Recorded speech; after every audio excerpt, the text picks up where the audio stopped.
Nous avons également abordé les résultats d'une enquête réalisée en France auprès de producteurs de sorgho pour essayer de comprendre un peu leur motivation à choisir cette culture dans leur assolement. Donc il s'avère qu'aujourd'hui, les producteurs intègrent le sorgho dans leur rotation essentiellement pour des objectifs de diversification de leur système de culture. Donc cette diversification des systèmes de culture, par l'introduction du sorgho, a plusieurs objectifs. Essayer de trouver des moyens de production plus robustes face aux aléas, que ce soit les aléas climatiques ou les aléas économiques. Une autre motivation des producteurs, c'est d'essayer aussi de rendre leur système plus robuste vis-à-vis des problématiques de bioagresseurs. Donc effectivement, les producteurs, de ce fait, trouvent un intérêt à cultiver le sorgho. Malgré tout, ils ont des attentes vis-à-vis de cette culture. Ces attentes sont en particulier des attentes sur les résultats économiques. Donc ils attendent une culture qui leur assure un bon niveau de rémunération.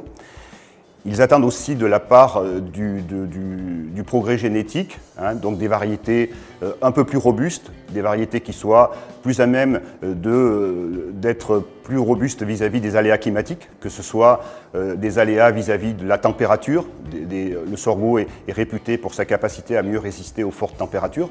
Des variétés également plus performantes pour tolérer le déficit hydrique. Et également des variétés plus performantes pour être capables d'être cultivées dans des régions un peu plus froides, un peu moins, où la température est un peu moins importante. Voilà. Les producteurs attendent également aussi de l'innovation pour essayer de trouver des solutions pour mieux gérer la culture, en particulier en matière de désherbage. Le désherbage est un point un petit peu difficile de la culture. Et aujourd'hui, les producteurs aimeraient disposer d'un peu plus de solutions pour maîtriser les adventices dans cette culture.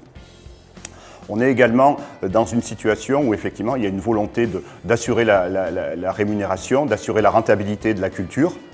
Donc ce qui permet de mieux valoriser la culture, c'est que c'est quand même une culture qui a un atout principal, c'est qu'elle a des charges relativement modérées.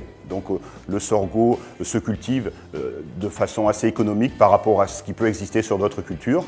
Et donc effectivement ça permet d'avoir un coût de production qui est modéré, ce qui lui assure quand même une bonne rentabilité. Donc c'est une culture qui est assez facile à cultiver, l'itinéraire cultural est assez simple, les outils, le matériel nécessaire pour le cultiver ne nécessite pas des outils spécifiques, que ce soit pour le semis ou la récolte. L'agriculteur peut disposer de son matériel sans avoir besoin d'investir sur des outils supplémentaires. Donc je pense que ça c'est un élément favorable à l'introduction du sorgho dans les exploitations. Et donc globalement, voilà, la demande, c'est effectivement d'avoir un peu plus de retour en termes de valeur ajoutée pour rendre cette culture plus attractive en termes économiques.